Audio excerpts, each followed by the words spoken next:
everyone. I'm John Sterling, and boy, do we have things to talk about. Welcome to Good Seats Still Available, a curious little podcast devoted to exploring what used to be in professional sports. Here's your host, Tim Hanlon. You bet we got stuff to talk about. How are you, everybody? My name is Tim Hanlon, and you have stumbled across, again, Good Seats Still Available, our curious little podcast that is devoted to what used to be in professional sports. And that voice that you heard is early days of somebody who's now obviously quite legendary in New York sports broadcasting circles. His name is John Sterling, and you know him for his dulcet tones calling for many years, I think since 1989, if that's not mistaken, New York Yankees broadcasts. And that little clip that you heard, though, was from some of the days prior to what we now know the future Hall of Fame broadcaster and his Yankee days. Still going strong, by the way, as the season gets ready to get underway. And we wish him and the Yankees well, of course. But before all that Yankee greatness started, John Sterling was a well-known fixture in New York City sports and talk radio. And that little clip that you heard at the beginning here was from October 19th, 1977 on WMCA radio, AM 570, on your AM dial.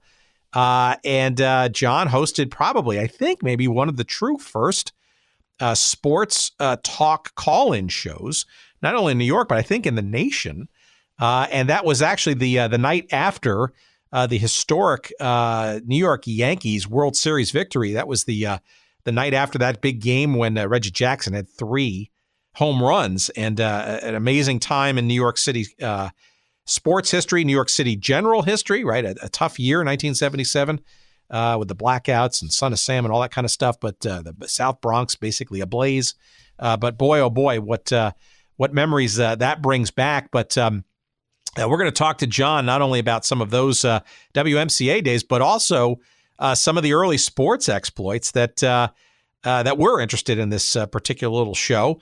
Bet you didn't know that John was the first voice and, frankly, the guy who brought the team to the air of the old WHA, World Hockey Association, New York Golden Blades. Yeah, those games were on WMCA radio, and that was John Sterling's doing.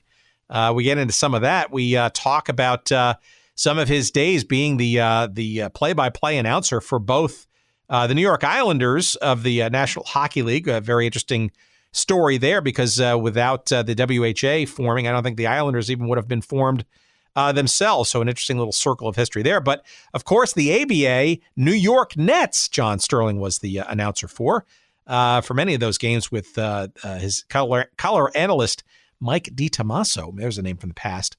Also into their transition into the NBA as the New Jersey Nets, the gutty, gritty New Jersey Nets. And we get into them with memories of folks like VBK, Jan Van Predikoff, and Bernard Sky, BB King, and remember all those great games. And we also, lest we forget too, John was also the voice of the, wait for it, World Football League New York Stars. Played at the old Downing Stadium in Randall's Island to crowds of hundreds, if that. And we get into some of that with John, a little bit of the transition into the Charlotte relocation of that franchise in the middle of the season, something we talked about with our previous guest, Upton Bell, who bought that franchise and moved him to Charlotte. Of course, we want to thank Upton for actually connecting us to John and getting us him for this broadcast. A tip of the old cap to Upton, as always. And we get into all of that stuff with John Sterling, a couple of years in Atlanta, as well as the other sort of things that happened along the way to his, of course, now legendary and still going strong career as the New York Yankees play-by-play broadcaster. And we get into all of that great stuff with the wonderful and quite shy, but we encourage him to come out of his shell, John Sterling, coming up in a minute or two. We want to say thank you, of course, though, to one of our great sponsors, and we keep adding them by the month, it seems, and our friends at 503 Sports is the one we want to highlight this week. 503 Sports, they fancy themselves as the king of throwbacks, and you'll find them at 503-sports.com. And you want to make sure you use the promo code SEATS for 10% off all of your purchases when you go to 503-sports.com. And what are you going to find there? You're going to find great logoed T-shirts and hoodies and caps, and even some throwback handcrafted, meticulously so, jerseys of various teams no longer with us or previously incarnated. In particular, a whole bunch of stuff in the realm of old professional football leagues, including, by the way, the World Football League. I'm not sure the New York Stars are represented, but you'll see some stuff from the Memphis Southmen there. And there might be an old Stars T-shirt in the mix, but not a jersey. But yeah, rest assured that they're absolutely on the list for future creation. And again, you want to check them out. It's at 503 Sports. That's 503-sports.com. Make sure you use the promo code SEATS, and you're going to get 10% off all of your purchases. That'd be shirts and hoodies and all those kinds of fun things with great logos and memories of teams no longer with us. And we appreciate our pal Dustin Alameda out in beautiful Portland, Oregon, for throwing some promotional love our way. And we hope you enjoy some of the fine wares from our friends at 503 Sports. Again, 503-sports.com, promo code SEATS, and please enjoy that discount courtesy of us. And we appreciate your checking them out. We also appreciate you checking out this just fun and amazing conversation with the one, the only, the inimitable New York Yankees broadcaster extraordinaire, future Hall of Famer, if you ask me, and many others. Here's John Sterling.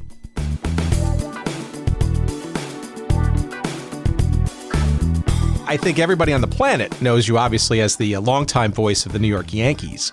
But I'm not sure most of America or baseball fans out there know you from your earlier days, cutting your teeth, shall we say, with some forgotten teams, but ones that we like to kind of delve into. And I'm wondering, maybe before we sort of get into some of those first stops, maybe you could regale our audience with a little bit of how you even got into broadcasting in the first place. Well, I'm very, very fortunate. And believe me, I have 4 kids, and I worry about them. What are they going to do after college? They're all about ready to matriculate in college. When I was, I know it's tough to believe this. I swear to God it's true. When I was like 9 or 10 or 11, I knew I was going to be a broadcaster. I knew I was going on the air. So I never had to worry about what I was going to do. And I sloughed my way through high school and a little bit of college, and when I finally, I had a great boost. I was going to Columbia General Studies, and they had a class at NBC given by the WNBC program director. Now, I had this inside of me. Broadcasting is intrinsic for me, and so when I went to this class, it was given at the studios at WNBC, given by the WNBC program director, 2.5-hour class one night a week. And I'm going to try to say this nicely because it sounds terrible, but, you know, I was Michael Jordan in that class. I mean, this is what I was going to do for a living. And I had been doing it in my head all these years, listening to every disc jockey and every newscaster and every sportscaster. And the guy gave me an A+, and the only A I ever got in school. And and my kids get great report cards, and I did not. And he said, "You're good enough to go out." How do you go out? Well, you make up a tape, or what do you put on the tape? And I finally got a job in a small station, upstate New York, and I've been on the air ever since, thank God. How did you get, though, into sports in particular, right? So the radio thing, the disc jockey thing, getting on the air, but what kind of got you into sports? And I guess your first real sports gig was with the old Baltimore Bullets, right, back in 1970, 71, right? Well, what happened is I landed a big-time talk show at Metro Media in Baltimore, and then it sprung out a couple of years later into an hour talk on WJZ TV, and I did the same show that Oprah did later on. She did a little more with it, I might add. And but anyway, I was doing a 3-hour radio show and a 1-hour TV show, and I kept putting sports on it because that's what I love. And so I got to be very close buddies, Uncle John to his kids, with Jim Carvelis, who was a great broadcaster doing the Bullets. And then, finally I started to get a sports rep. And Jim and I did Colt games before the end of the season because they didn't want to take the baseball guys off baseball. It wouldn't look good for having them do football. And then I started filling in when Jim would go away on basketball. And it led to an enormous job for me. At WMCA, doing the 3-hour sports talk show. I was doing Morgan State football, and then I did the Knicks on their radio network. I was very busy.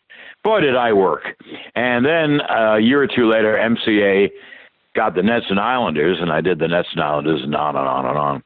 Well, I'm talking so much, I forgot your question. What was your question? Well, no, I was really kind of curious as to sort of how the sports thing kind of got going, right? And obviously, well, I made the talk show in Baltimore a portion of sports. They didn't like me doing it, but that's what I wanted to do, and so that led to a sports rep, and that led to MCA, and from there on in, it's been all sports. So, okay, so how do you slide into then doing play-by-play stuff, right? Because clearly the skill set of hosting a talk show, either generally or even around sports, right, is very different than accurately calling the action, say, for the Bullets in Baltimore in the early 70s, or some of your first taste in New York when you were working with some of these franchises that we'll touch upon before even the Nets and the Islanders. Right. How do you get that play-by-play thing going? Well, one thing, it's different rhythm, yes, but it's still communicating in the English language. And, frankly, I had that ability. It was inside of me. I've been doing it all my life. It just wasn't on the air. and so I'll tell you a cute story, and then this will kind of lead into it. My first alone play-by-play job, I'll never forget it, the biggest thrill of my life, was a Sunday afternoon game with the Bullets and the Celtics up in Boston. And Carvelis was doing a golf tournament. So he got off the game, and I got the game. And it was, I'm just telling you this nicely so I don't have to act like humble Howard. It was easy. I mean, it came to me easily. I mean, I've been doing it all my life. I've been listening. I could do it. Anyway, Jim gets home after his golf tournament, wherever that was, and he went to his wife, Lori. Now, remember, I'm Uncle John to their kids. I mean, we're really close. And so Carvelis says to Lori, well, how did John do? And she said, well, I thought he did great. Well, what did he sound like? And she said, well, he kind of sounded like you. And he said, well, that's not so bad. And so I was away, and I never thought of it after that. I mean, I did it. I'll never forget that day, waking up in the hotel in Boston, getting myself together, listening to music, which I always do, and going to the Boston Garden and doing the game. And that was for me. And thank God it's been that way for I'm going to try to do this in my mind quickly. It's been that way for, almost 50 years. Well, it's a gift, right? To know really what you want to do and to be able to focus and orient yourself and have the confidence, frankly, to step up and do it. And I think that's arguably one of the reasons why you've been such an indelible voice with things like baseball, certainly in the Yankees, for so many years. It's just very curious to sort of hear the various stories of how people either luck into or find their way into or determine their way through into the booth. Yeah, it's a very tough competitive business, and it is not arithmetic, 1 + 1 + 1. You jump all over the place, and I have been unbelievably fortunate. Starting then, I got Morgan State before I left Baltimore. That's a predominantly black school in Baltimore. And so I carried that with me to New York, and all of a sudden, I'm doing this talk show. I'm doing the New York Raiders of the WHA. More on that later, of course. Yes. I'm doing the Knicks on their radio network, taking vacation days to leave my show to do that, and then the Nets and Islanders and the talk show, and then the Nets as a simulcast, and 1 year with Enterprise Radio doing their lead talk show, and the Washington Bullets on TV, and 1 year later, Enterprise went down in financial flames, and and I went to Atlanta. All luck. Just the same guy hired all my friends, and so I went down to Atlanta, did a talk show for a year, and the Hawks, and then the Hawks and Braves, and then the Yankees, and my goodness, and this is my 31st year with the Yanks. Now I know you want to talk about teams that flamed out. In the middle in the 70s, I did the WFL. I did the WHA. I did games in the ABA that were stopped right away from a contract dispute. So I kind of paid my dues scratching around till I got all these good jobs. Well, and I don't know any broadcaster, frankly, worth his or her salt that doesn't or hasn't, right? And I would argue even in that generation, right?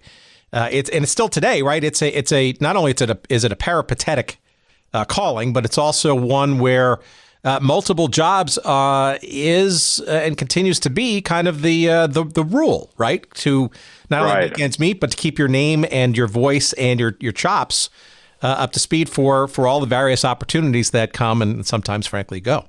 Yeah, it's a very odd, different, unique business, without question.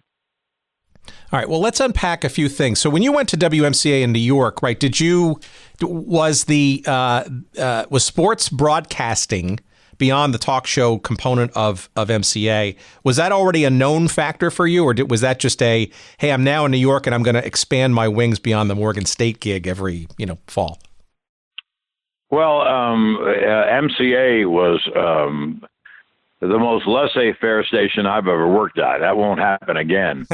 And I went to my program director, a guy named Ken Fairchild, and I said, there's a new hockey team in town, and I'd love to get him on the air. What do you think? And he said, well, why don't you go down there and make a deal? Now, can you imagine that? Can you imagine that happening today? I mean, how ridiculous.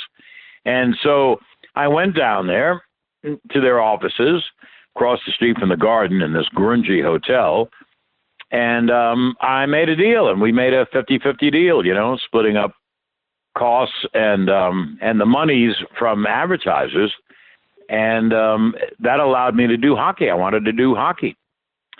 And it was that simple. I mean, it could never happen again today.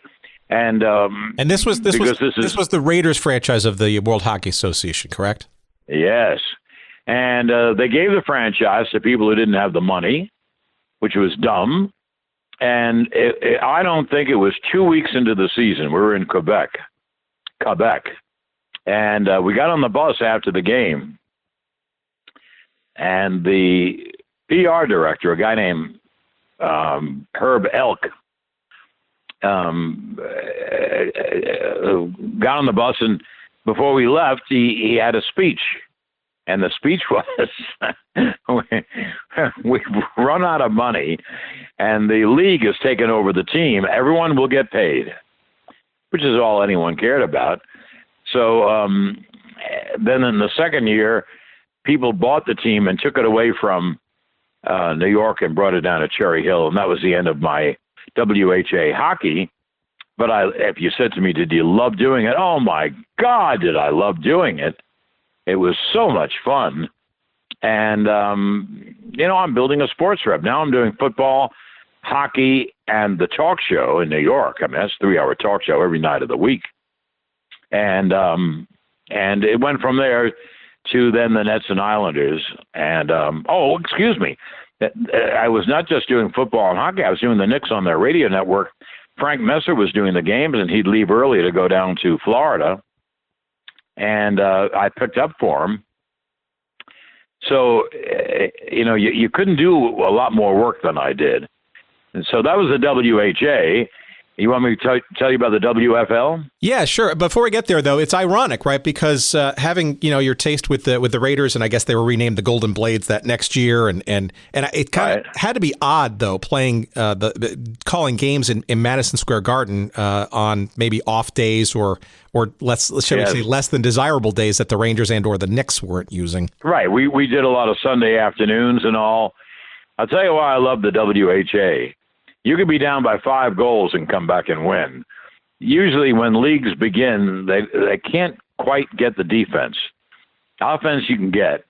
And so the games were so much fun to do, my God. Yeah, it's also ironic, too, because you wound up becoming the voice for much of the 1970s for the team, arguably, that came into being because of the WHA's arrival, the New York Islanders.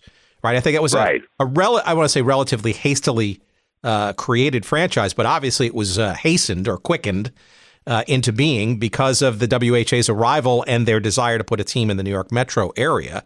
Did that Blades experience have any direct relationship to you getting the Islanders gig, or was that just because you had a whole lot of heat doing so many different things in the city? No, what happened is the games went to MCA. They took the games, the Nets and Islanders, as a package. And so I started doing them because I was, quote unquote, the sports director of WMCA. Sports director of WMCA meant I ordered myself around. And so I did the Nets and Islanders until they split, and I had to choose one of the other. I chose the Nets. My best buddy was coaching the team, Kevin Lockery, so it was a very easy choice to make. And like that. In the middle of all this did come the WFL. Yeah, let's talk about that, because I'm uncertain as to whether you called games for the New York Stars out on Downing Stadium there on Randall's Island, or the Charlotte Hornets, or both, or neither. I don't even know. Yeah. Well, the first year I did the games on WMCA. The reason I'm mentioning this is because it's such a wacky story. I did the games with an Jet running back, a great Jet running back, Matt Snell. And we did the games at Downing Stadium. At Downing Stadium, the lights were terrible. They were players obviously jammed the teams. You didn't know they were. And someone at MCA had forgotten to put in a line. So the first game we did, the opening game at Downing Stadium, the New York Stars against somebody. Well, I did it on the telephone. And I passed the phone back and forth to Matt, and he was fine. And we did this game. We made up a game. All right, Stars, first and goal to 1. They've been working on this all week. They had some problems inside the 5 at Jacksonville. Here is the fake by Sherman bootleg. Touchdown, Stars! Beautiful bootleg by Tommy Sherman. The fake to Richards going right. Sherman bootlegged it left. And looking like, who was the famous bootlegger in football? Frankie Alford. And a touchdown for the Stars at 7-3. Well, I think they were all looking for them to run off tackle. Gladgio made a good run back up at the start of that drive. And I think he got that defense to lean in, and they faked that off tackle play to him. And as you said, Sherman rolled out. He was all by himself. Not even the linebacker stayed home. All right, here comes the action point. That was a 60-yard Star drive in 6 plays. They lead 7-3. The action point from the 2.5. Sherman to give to Gladgio. Dodging, got the action point. And the Stars lead it 8-3. Gladgio cutting left, saw an opening and slid through. Got the action point. So there's a timeout on the field. With the score, the Stars 8, Birmingham 3. More Stars football in just 60 seconds. I didn't have much faith in the World Football League continuing. Was that am I the right thing? Yeah, the World League, yeah. And now the next year, so the Stars vanished. They still owe me money. No, wait, hold on. You want to hear it? Yeah, I'll give you. That's what I want to hear, of course. One game they weren't doing on radio; they were going to do on TV, and I did the game with a buddy of mine, Sal Marciano, was out in Portland. And this is a great story. I'd forgotten about it. You just triggered my mind, my weak little mind. We fly out to Portland, and we do the game. And the game was going to go on Channel 9 after the Mets game. The Mets were playing the Cardinals at Shea Stadium. And so when Sal and I left the building after the game, and we're going to go out, and the producer, I guess, I can't think of the name of the guy, but the producer said, the Met game is an extra innings. Our game hasn't gone on yet. And we laughed about it. We thought he was kidding, first of all, but we laughed about it. We went out. Now, the next day, we're flying back to New York. And we find out that last night, the Mets game went 25 innings against the Cards. The game never went on the air. And they were going to show it the next night. So we flew back. It was the weirdest situation. We had broadcast a game that wouldn't go on the air for another day. But what crazy stories from the WHA. And then, if I remember correctly, the team just quit. They just stopped the Stars from playing, or maybe they moved somewhere. This is near the end of the year. Is that crazy? Yeah, well, I think it actually moved sort of near the end of the season. It actually kind of, I mean, because I know there was, like, for example, I think the actual home game that followed that Portland experience, I think only played in front of like 4,200 fans on a Tuesday night in September. So, Oh, yeah. many people who didn't see that game either. So the next year, it's tough for me to put this together. The next year, Upton had a team in Charlotte, and he wanted me to do the games, and of course I wanted to do them, so I'd have to fly out to do the games, and then we did a game in Southern California at the Anaheim Stadium, the Angel Stadium, and we weren't going to go on. They were going to go on to Hawaii. It was so funny. And the league ended.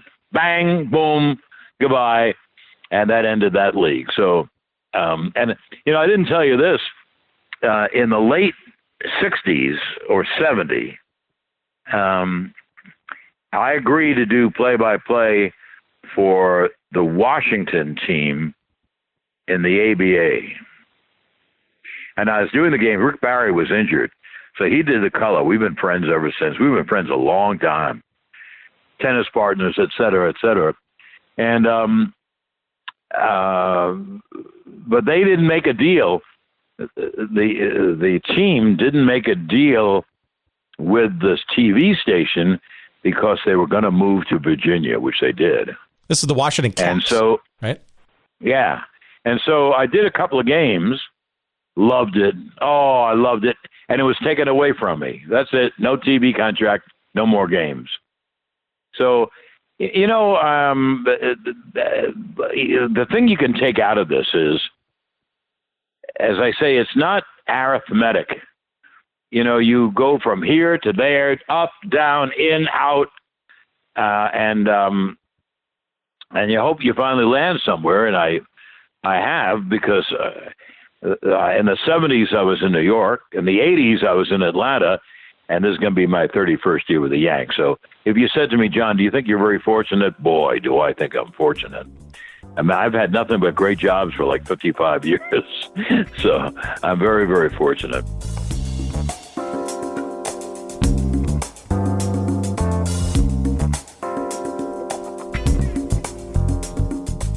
All right, time for me to catch my breath, get a cool, tasty beverage, and remind you, while we do so, that our friends at Audible are here to remind you that you can get a free audiobook download of your choice from over 180,000 titles.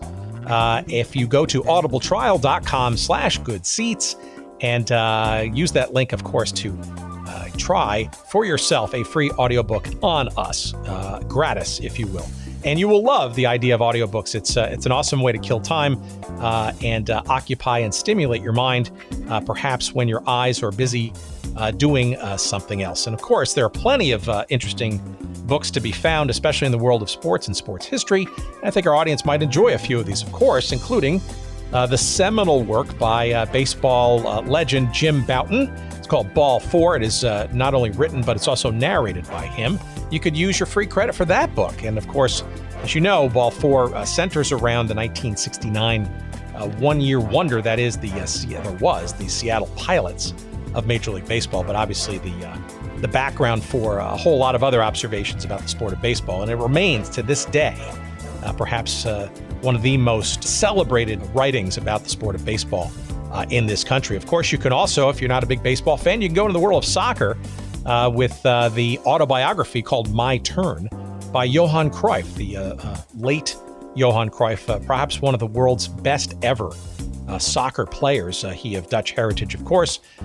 Plenty of great legendary years at club play as well as national team play for the Dutch team, as well as, for our audience, maybe a little bit of interest, his journeys in the North American Soccer League in the late 70s and early 80s with the Washington Diplomats and the Los Angeles Aztecs. And of course, if you're into football, there's probably no better book, especially if you find yourself really interested in the sort of deep and rich history of the NFL, with the book called NFL Football, A History of America's New National Pastime. It is written by Richard Crepeau and narrated by Marlon May. That, too, is an audiobook that you could choose from over, like I said, 180,000 titles. There's got to be something in there that's going to be of interest to you. And by all means, give it a try. And we appreciate your doing so at audibletrial.com/goodseats. And again, you're going to get your free audiobook download. You can cancel it anytime. And again, even if you cancel it, you can keep that book as long as your device exists. So again, we appreciate it. Give it a try. audibletrial.com/goodseats. And now back to our conversation.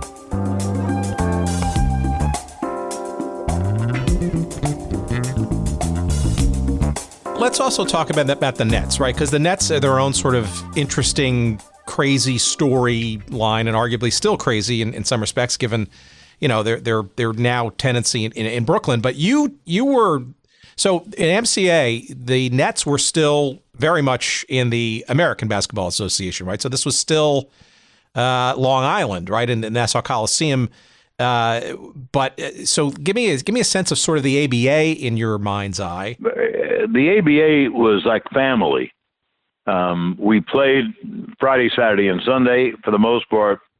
There was no one in the Coliseum to see the great Julius Erving.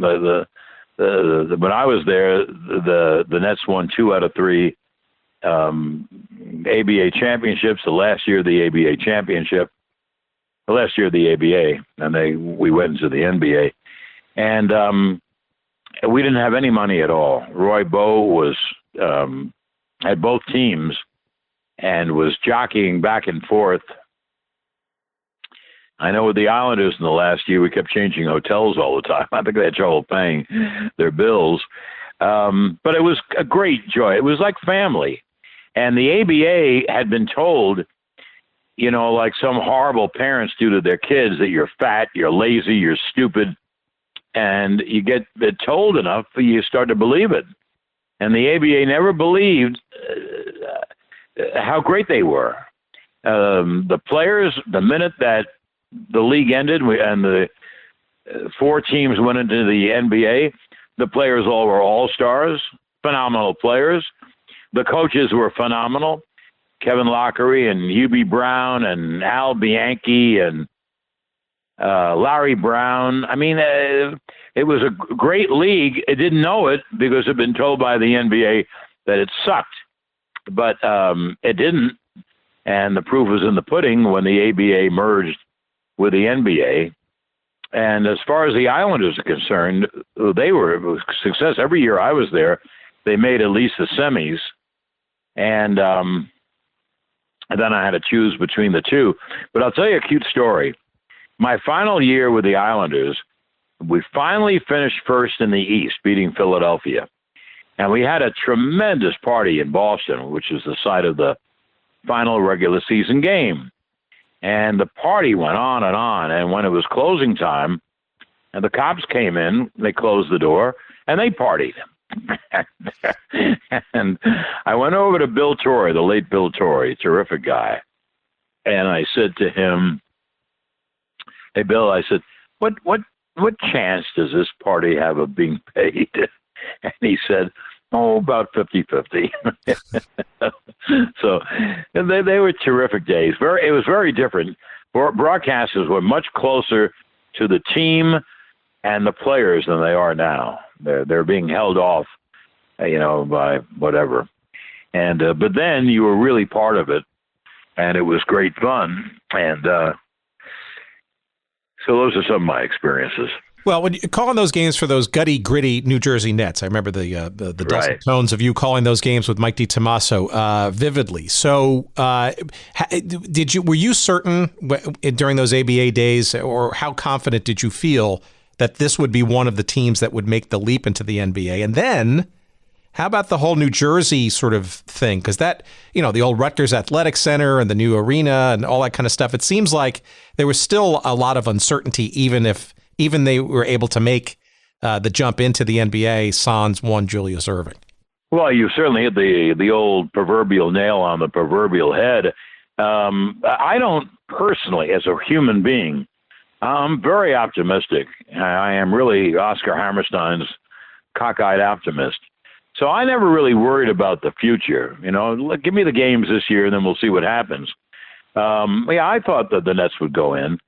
And but they ruined themselves. It was a $3 million price to get into the NBA, and Roy Bowe didn't have it, and he sold Julius Erving and got the money.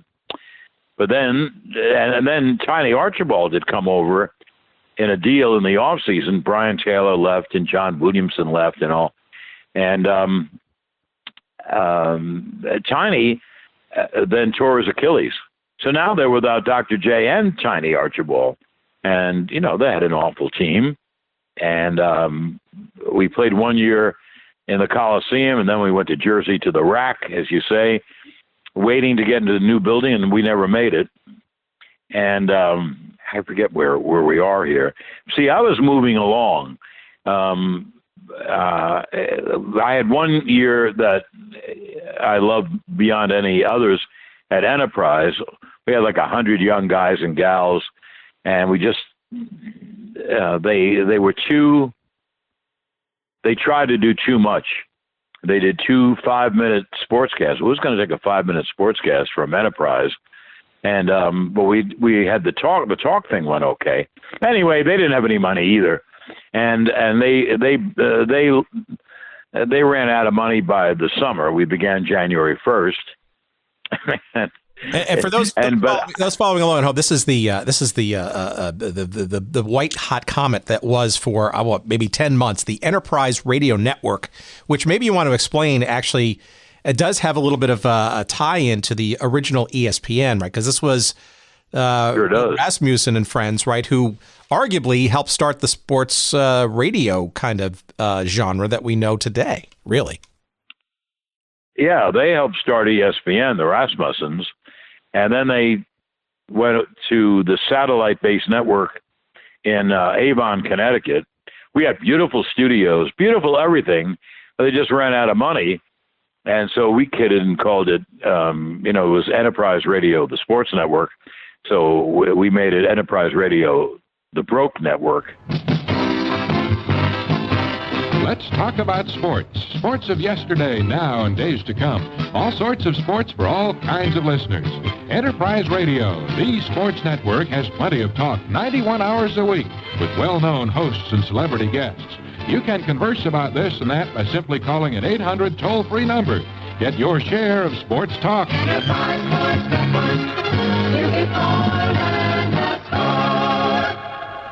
If you want to know about, I'm going to give you this story only to emphasize how Dom Fortune figures into all this.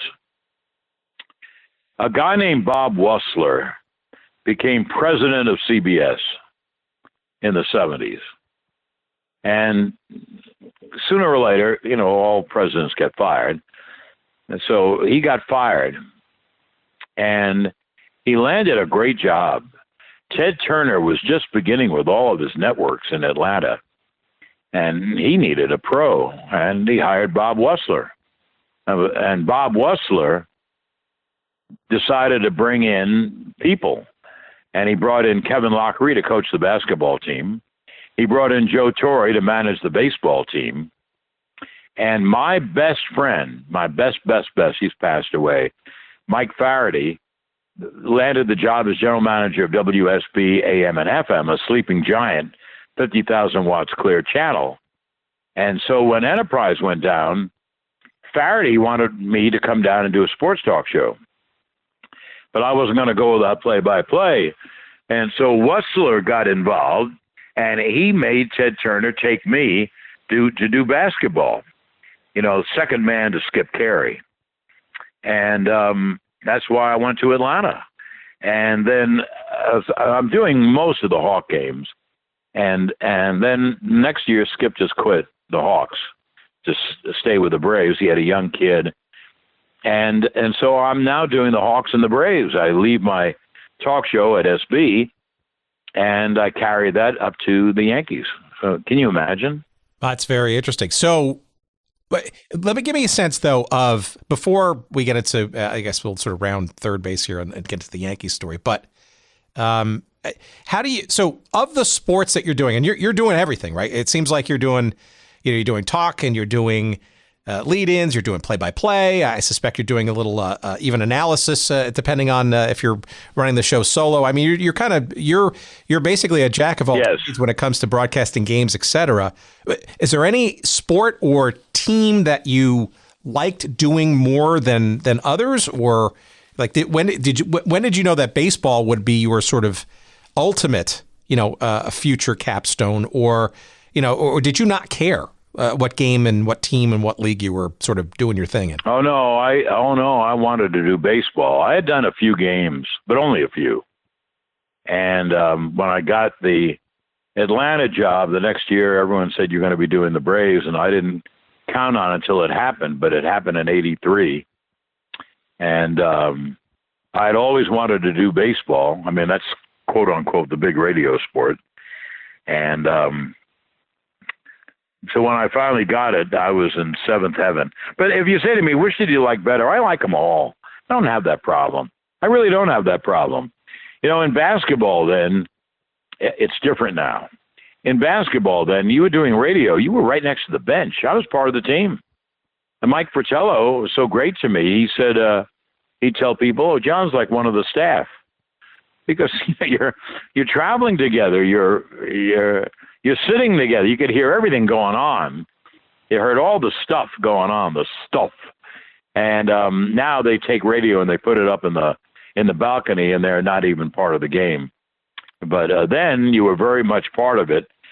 So, you can't do everything. So I was doing, when I got to Atlanta, then I was doing baseball and basketball.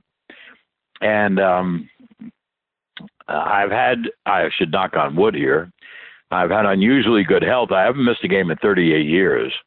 And in Atlanta, there were 5 years, and I was doing about 220 games a year between baseball and basketball. Now, I haven't missed a game with the Yanks in the 30 years, so I've been very fortunate. But it isn't like I like one or the other. When you're doing the game, you're doing the game. This year, they gave me they tossed a little rose my way, and I did a Nets game on TV, and it was like I had done it. I hadn't stopped, because that's part of me. It's inside of me. And how about Islanders? It was at some point. I haven't done an Islanders game, but anyway, I'm just saying it was very easy for me, and it was a lot of fun. And once the game begins, boy, I do it. I may not like the packing and unpacking. I may not like, with the Yankees, we don't get getaway day games. So we get into cities at 4 a.m. and you're whipped, and it screws up your system. But as far as the game is concerned, once the game starts, once I start talking, I love it. And I have a partner in Susan Waldman who loves it as much as I do. She just pours everything into it. And we have a very nice family with Jack Maldonado, our producer engineer, and Rick Roush, who does all the backup for us. And so I'm very fortunate.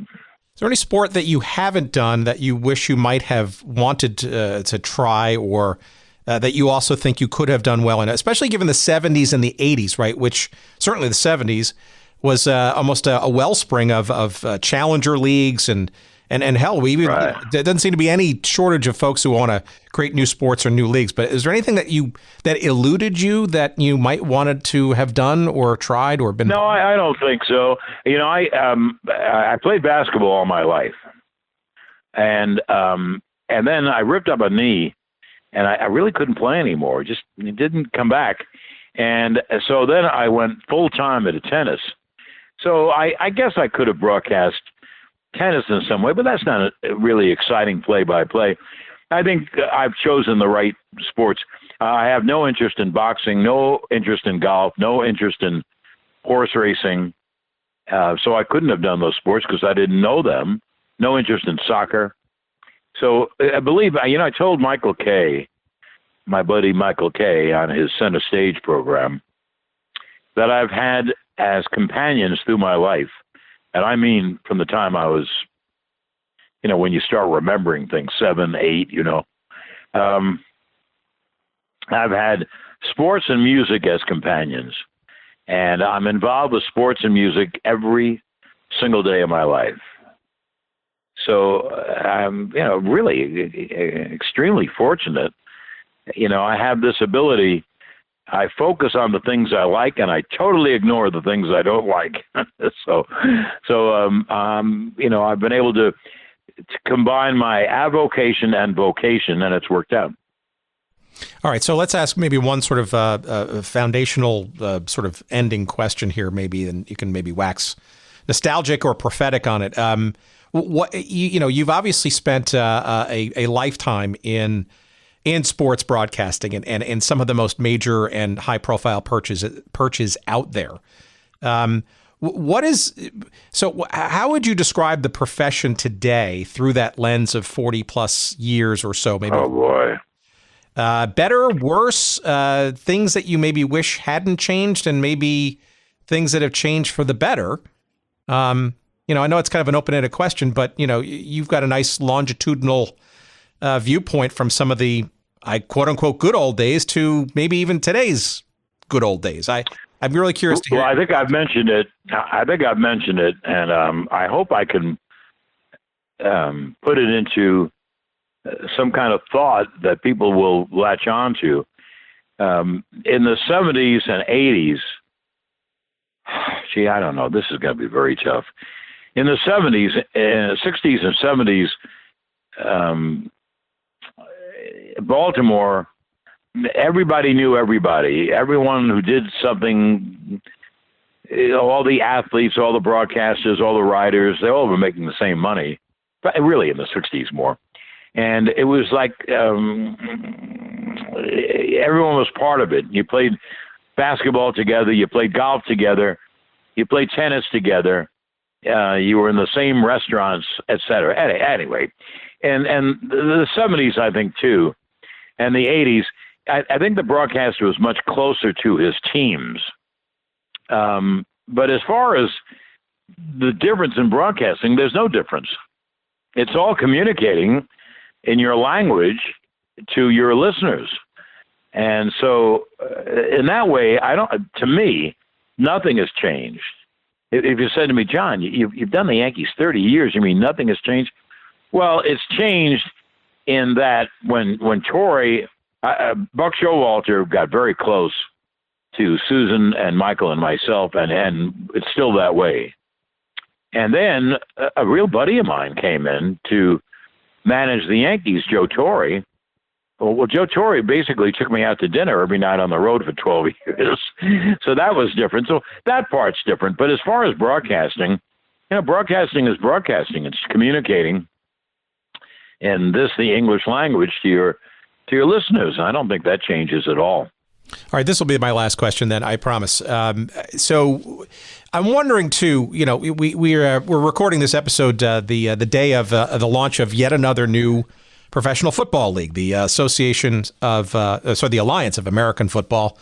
The XFL is coming back in a new version next year.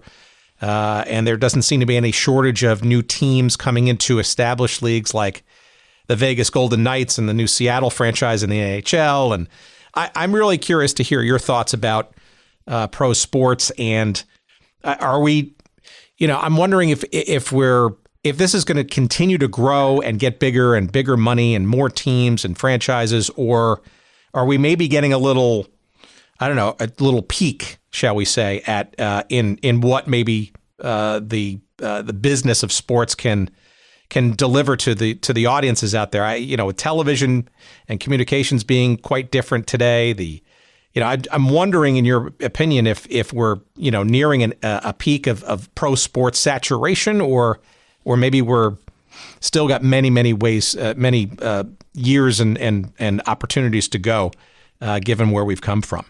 Well, it has so much to do with television. These new little leagues, they're only because of television. As far as baseball, basketball, football, hockey, they're all here at the big leagues. They're all here to stay. They're going to do nothing but get bigger and better. The crowds are bigger and better. And the football leagues you talk about, I don't think they'll amount to much, but they'll stay as long as there's TV. As a matter of fact, you can say that about the big sports too, the big leagues. They'll only stay there if they retain their ratings. When the ratings stop, that goes off TV. So, but it's so embedded. You know what I've gotten a huge kick out of? One year the Yankees didn't make the playoffs, and I watched the playoff games, all of them on TV. And not only were the places jammed, and the people screaming from the first pitch to the last, but you could actually hear it through TV. And when you can hear a crowd through TV, radio's different. That's all you hear. But I thought it was sensational. And no matter how much it gets knocked, and it does, of course, in the media, it doesn't really matter. The fans love it. They love the idea of being part of it. It brings cities together, and I don't see any problems. Now, if once I'm long gone, 50 years from now, how do I know what's going to happen? But right now, they have no problems. Oh, they write about the problems, but as long as the fans are connected to the franchise. Eddie Einhorn was a great leader in sports television. He's passed on. And he was co-owner of the White Sox with his buddy Jerry Reinsdorf. And Eddie once told me, and he said, he said, the fans own the team. He said, hey, we're just the caretakers. It's the fans' game. And it is. Without fans, they would still play the different sports, but they'd have to lug their equipment, into Central Park and play the ball game. But this way, it's bigger than anyone ever thought it could be. I was just telling Susan that Anthony Davis, when he turned down the New Orleans Pelicans contract, the max contract, you know what the max contract was? It was $48 million a year. Unbelievable. for 5 years. I would say unbelievable, yes. And they're not spending it if they're not making it. So they're making it. And, I'm not giving you a very good answer, but sports, the NBA, the NHL, MLB, and the NFL are here to stay. The fans love it. They have a great connection, an emotional connection. And you see it when the stands are jammed. If it's 0 degrees in Kansas City, they're jammed. So, you have to work through problems. There are always really problems of everything in life. But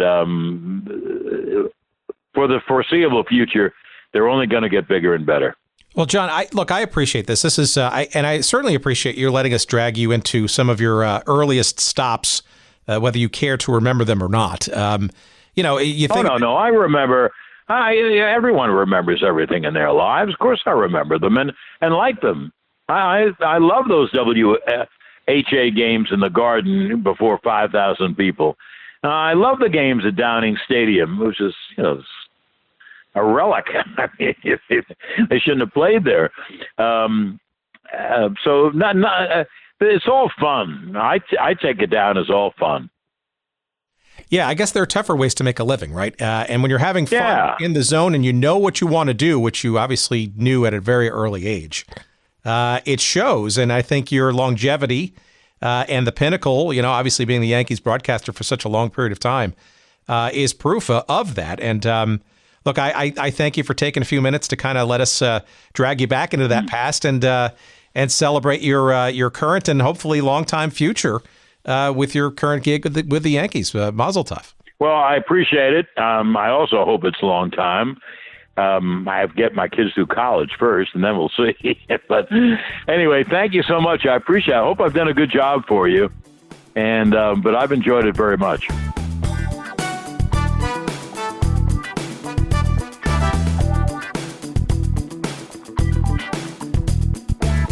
All right, our thanks to the one, the only John Sterling, and we wish him a tremendous amount of success in this upcoming season with the New York Yankees, broadcasting, his zillionth season, and the Yankees always seem to be in contention, and it's just not summer without John Sterling calling Yankee games, and you can hear him, of course, in the New York metropolitan area on the Yes Network, and we once again thank Upton Bell for connecting us to the great and legendary John Sterling. We also want to thank our pal Richie Franklin for the clip that you heard there. That was the first home touchdown of the New York Stars of the WFL. That clip is courtesy of Richie, and you can find out he's probably the number one World Football League fan that you're going to find out there. He's got a whole host of sites out there, but you can check out all of his amazing collection of stuff at charlottehornetswfl.com. He calls that the Charlotte Hornets Football Network, and of course that's where the New York Stars ultimately went, courtesy of Upton Bell transferring that New York Stars franchise mid-season, hard to believe, down to Charlotte. Again, that's charlottehornetswfl.com. There's also, he's got the worldfootballleague.org website and a bunch of others. And we thank Richie for allowing us to use that clip from his site with his permission. And let's see, that other clip you also heard too, the Enterprise radio clip, that was off of YouTube somewhere. I don't know who recorded it, but that came from a broadcast on September 21st, 1981. And that, again, was the old Enterprise Radio Network. And I think in New York, it was the old WWRL, AM 1600, if I'm not mistaken. I believe where that clip came from. All right. So we want to thank you, of course, for listening. Please, by all means, give us a check out on our social media sites. You can find us at Good Seats Still on Twitter. That's at Good Seats Still. You'll find us on Instagram at Good Seats Still Available. You will find us on Facebook. We've got a page devoted to us there. By all means, check us out. And of course, on our website, goodseatsstillavailable.com. That's the locus for everything related to the show. You search up this episode with John Sterling, or the 100+ episodes now of other stuff and other people that we've talked to, and plenty more to come. You want to send us an email? Go ahead. You can click off the website there, or you can send it to us directly at hello@goodseatsstillavailable.com. Of course, you go to the website. You can sign up for our email newsletter. You'll find us there for our little weekly tidbits on what's up and coming up your way. And what else? Oh, let's thank our friend Jerry Payne, the good doctor at Podfly Productions. He, of course, our producer and editor extraordinaire. And you can find out more about Podfly and their services at podfly.net. All right. Thank you tremendously for listening. Until then, we wish you a fond adieu, and we'll talk to you next week. Thank you so much for listening. You can't appreciate it enough. Thank you. Take care. Bye-bye. WNCA. Now, like it or not, you'll be learning who's good with a bat but can't throw. And similar junk he must keep in a trunk for the John Sterling Show. And once he adopts a position, he won't vacillate to and fro. No matter how wrong he may be all along on the John Sterling Show. Give it a rest. Yes, the John Sterling Show. Yeah.